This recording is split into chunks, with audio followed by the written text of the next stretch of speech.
जंगल से गुजरते हुए एक शिष्य ने अपने गुरु से सवाल किया कि गुरुजी, ऐसा क्यों होता है कि कुछ लोगों के पास कुछ भी नहीं होता लेकिन फिर भी वो सुखी रहते हैं, आनंद में रहते हैं, और कुछ लोगों के पास सब कुछ होते हुए भी उदासी उनके चेहरे से साफ दिखाई देती है।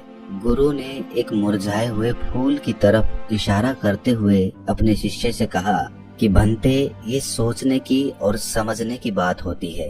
अगर ये फूल ये सोचेगा कि मैं कल मुरझा गया था, या फिर ये सोचेगा कि मैं भविष्य में फिर से मुरझा जाऊंगा, तो ये कभी भी खुलकर पूरे तरीके से खिल नहीं पाएगा। अपने सुंदर स्वरूप में ये कभी भी आ नहीं पाएगा और अपनी खुशबू भी ये प्रकृति में बिखेर नहीं पाएगा। उसी प्रकार जो इंसान अपने अतीत की यादों में खोया रहता है या फिर अपने भविष्य की कल्पनाएं करता रहता है, भविष्य के दुखों के बारे में सोचता रहता है, या भूतकाल में जो उसके साथ बुरा घटित हुआ है उसके बारे में सोच सोचकर वो अपने भविष्य के लिए चिंतित होता रहता है, तो ऐसा मनुष्य जीवन में कभी भी सुख अनुभव नहीं कर सकता। ये समझने की बात होती है कि जीवन हमेशा वर्तमान में होता है। अतीत और भविष्य की कल्पनाएं हमेशा मनुष्य को मृत्यु की तरफ लेकर जाती है।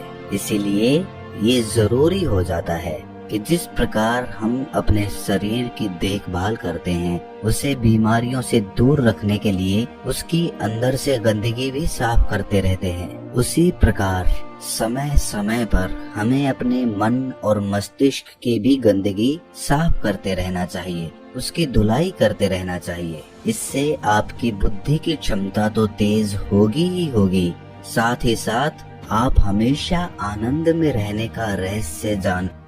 गुरु ने खुद की तरफ इशारा करते हुए समझाया कि एक योगी वो होता है जो जीवन की दौड़ में ठहर जाता है, जो ये समझ लेता है कि जीवन का अंतिम चरण तो मृत्यु ही है।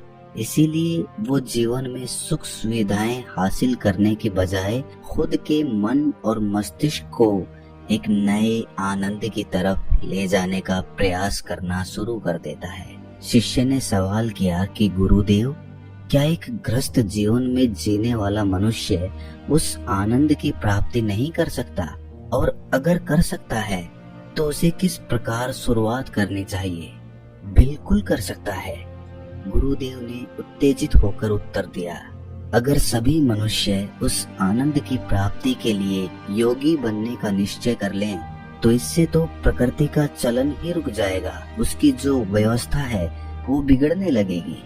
एक सच्चा योगी अपने जीवन में खोज करता है और खोज करने के बाद वो ग्रस्त जीवन में किस प्रकार आनंद को प्राप्त किया जा सकता है वो तरीके सभी को बताता है, ताकि मनुष्य अपने ग्रस्त जीवन का पालन करते हुए उस आनंद की प्राप्ति भी कर सके।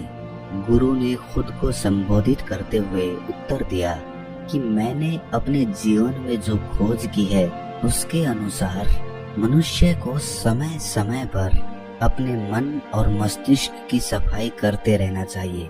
मनुष्य अपने शरीर पर तो ध्यान दे लेता है, लेकिन अपने मन और मस्तिष्क को वो भूल जाता है, उस पर कभी ध्यान नहीं देता, और उसी वजह से मन और मस्तिष्क बूढ़े होते चले जाते हैं, उनमें जवानी नहीं रह जाती, और जब उनमें जवानी नहीं रह जाती तो उनमें नयापन और ताजगी नहीं रह जाती, जिसकी वजह से एक इंसान उदासी से भर जाता है। गुरु ने अपने शिष्य की पीठ थपथपाते हुए आगे कहना शुरू किया कि जो घटनाएं हमारे मन को प्रभावित करती हैं, जरूरी हो जाता है कि उन घटनाओं को हम किसी भी तरह अपने मन से बाहर निकाल दें, और उसके लिए सबसे सरल तरीका है कि अपनी भावनाओं को व्यक्त करना सीखो। उसे अपने दिल में, अपने मस्तिष्क में बिठाकर मत रखो। जब तुम किसी दूसरे मनुष्य के सामने अपनी भावनाओं को व्यक्त कर देते हो तो तुम्हारे मन का बोझ हल्का हो जाता है। कुछ लोगों का स्वभाव ऐसा होता है कि वो अपने मन की बात किसी को नहीं बताते। ऐसे लोग अक्सर अपने अंदर ही अंदर दुखी होते रहते हैं, लेकिन वो अपने मन की बात किसी दूसरे आदमी के सामने नहीं बताते। इसके उलट कुछ लोग ऐसे भी होते हैं जो अपने मन में किसी भी बात को रख नहीं पाते, उनके साथ कुछ भी अच्छा या बुरा होता है, वो अपने मन की बात, अपनी भावनाओं को दूसरों के सामने व्यक्त कर देते हैं। और तुमने खुद महसूस किया होगा कि जो लोग अपने मन की भावनाओं को व्यक्त कर देते हैं वो जीवन में ज्यादा आनंदित रहते हैं। कभी भी प्राकृतिक रूप से आए हुए वेग को रोकना नहीं चाहिए।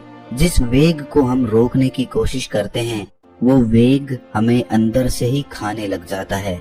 अगर तुम्हारा मन किसी बुरी घटना पर रोने का हो रहा है तो चीख चीख कर रो, अपने आप को रोको मत, उस वेग को पूरी तरह से बाहर आने दो। अगर किसी दूसरी घटना पर तुम्हारा मन खुश होने का, आनंदित होने का हो रहा है तो पूरी तरह से नाचो, गाओ, जिससे कि तुम उस वेग को बाहर निकाल सको। और जब वो वेग अपनी पूरी गति के साथ बाहर आ जाता है तो पीछे छोड़ आता है एक खालीपन, एक अकेलापन, एक शांति, एक मौन, एक अनुभूति। गुरु ने शिष्य को समझाते हुए बताया कि जिस प्रकार तेज रफ्तार से चलता हुआ पानी अपने वेग से आने वाली सभी बाधाओं को तोड़ देता है, उसी प्रकार हमारे अंदर भावनाओं का उठने वाला वेग अगर बाहर नहीं निकाला गया, अगर हमने बांध बनाने की कोशिश की तो वो उस बांध को तोड़ देगा। और उस बांध को तोड़ने के बाद उसका कचरा हमारे मन के अंदर ही ठहर जाएगा, जो हमारे मन को दूषित कर देगा, उसको गंदगी से भर देगा। अक्सर मनुष्य अपने मन में किसी घटना को दबाकर इसीलिए रखता है कि वो सोचता है कि अगर सामने वाले को इस घटना के बारे में पता चला तो वो पता नहीं मेरे बारे में क्या सोचेगा। इसी विचार की वजह से वो अंदर ही अंदर खुद दुखी होता रहता है, लेकिन सामने वाले को वो कुछ भी नहीं बताता। लेकिन एक बार अगर वो हिम्मत कर सकता है, शुरुआत कर सकता है, तो उसका पूरा जीवन परिवर्तित हो सकता है। एक बार अगर उसके दिमाग की आदत बन गई तो वो जीवन भर अपनी भावनाओं को दूसरों के सामने व्यक्त करने से हिचकिचाएगा नहीं। और अपने दिमाग की ये आदत हम 21 दिनों में पैदा कर सकते हैं। 21 दिनों तक अगर सही तरीके से हम अभ्यास करें तो हमारा दिमाग पूरी तरह से भावनाओं से मुक्त हो जाएगा। ये 21 दिनों का अभ्यास इस प्रकार है। 21 दिनों तक सबसे पहली बात जो याद रखनी है कि अपने मन में किसी भी बात को दबा कर नहीं रखना है। अगर हम किसी मनुष्य के बारे में अच्छा सोचते हैं तो हम उसे व्यक्त करें, अगर बुरा भी सोचते हैं तो उसे भी व्यक्त करें। परिणाम भूल जाएं कि परिणाम क्या होंगे, सिर्फ अपने दिमाग की धुलाई करने पर विश्वास रखें। इससे आपके अंदर एक अद्भुत साहस पैदा होगा। जब आप किसी मनुष्य के बारे में वो सब बता पाएंगे जो आप उसके बारे में सोचते हैं, तो आप खुद सोचिए कि आपका खुद के ऊपर विश्वास कितना ज्यादा बढ़ जाएगा। आपके मन के सारे डर खत्म हो जाएंगे। हो सकता है कि इसमें आपको चुनौतियों का सामना करना पड़े, लेकिन जहाँ पर चुनौती नहीं होती वो कुछ अभ्यास भी नहीं होता। अभ्यास हमेशा चुनौतियों से भरा होना चाहिए। इससे आप सत्य वचन बोलने का अभ्यास भी कर पाएंगे। अक्सर हम दूसरों को प्रभावित करने के लिए वो सब बोलते हैं जो उन्हें अच्छा लगता है, लेकिन वो नहीं बोलते जो हम उनके बारे में सचमुच में सोचते हैं। और यही हमारी सबसे बड़ी भूल हो जाती है। इससे हमारा पूरा अस्तित्व झूठ बनकर रह जाता है। और अपनी भावनाओं को व्यक्त करते समय ये भी जरूर ध्यान रखें कि आपके अंदर जो भावनाएं उस इंसान के प्रति उठ रही हैं, उनके पीछे का मूलभूत कारण क्या है। उदाहरण के लिए, जब एक नौकर अपने मालिक के लिए कोई काम करता है और वो काम अच्छे से नहीं कर पाता है तो मालिक उसे डांट फटकार देता है, जिससे उसके अंदर उसके प्रति क्रोध की भावनाएं उठती हैं। लेकिन समझने की बात ये होती है कि मालिक तो आपको कहेगा ही, वो तो डांटेगा ही अगर आप काम अच्छे से नहीं करेंगे। तो अगर आप काम अच्छे से कर रहे हैं और फिर भी आपका मालिक आपके साथ अच्छा व्यवहार नहीं कर रहा है, तो आप खुलकर अपने मालिक को अपनी भावनाएं व्यक्त कर सकते हैं, बिना ये सोचे कि इसका परिणाम क्या होगा। अगर आप इस भावना को उठाएंगे तो आप अपनी नजरों में खुद ही नीचे गिरने लग जाएंगे। आपका आत्मविश्वास बिल्कुल खत्म हो जाएगा। दूसरा अभ्यास जो तुम्हें 21 दिनों तक करना है वो ये है कि जो भी घटनाएं तुम्हारे साथ घटित होती हैं, कम से कम जीवन में एक इंसान ऐसा होना चाहिए जिसके सामने तुम अपने दिल की बात रख सको।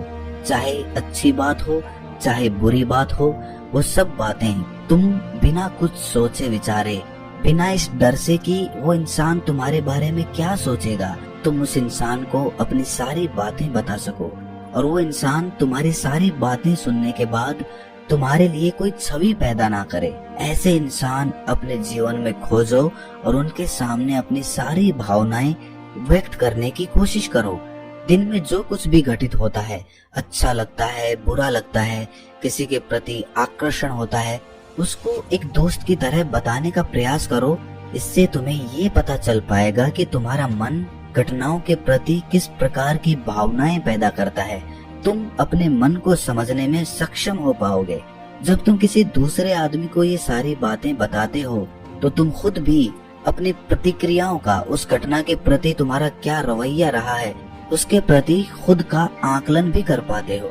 और तीसरा अभ्यास जो तुम्हारे मन को खाली रखेगा वो है योग निद्रा का अभ्यास। योग निद्रा किस प्रकार लेनी है, किस प्रकार उसका अभ्यास करना है, वो वीडियो इस वीडियो के खत्म होते ही चल जाएगी। जिन लोगों को वो सुनना है तो आप उसको सुन सकते हैं। ये चर्चा खत्म होते होते गुरु और शिष्य उस जंगल को पार करके अपने आश्रम में पहुंच चुके थे। तो दोस्तों, कैसी लगी ये कहानी आपको कमेंट सेक्शन में जरूर बताना, और अच्छी लगी हो तो इस चैनल को सब्सक्राइब करके नोटिफिकेशन बेल को जरूर प्रेस कर देना। तो मिलते हैं अगली कहानी में, तब तक के लिए अपना ख्याल रखें।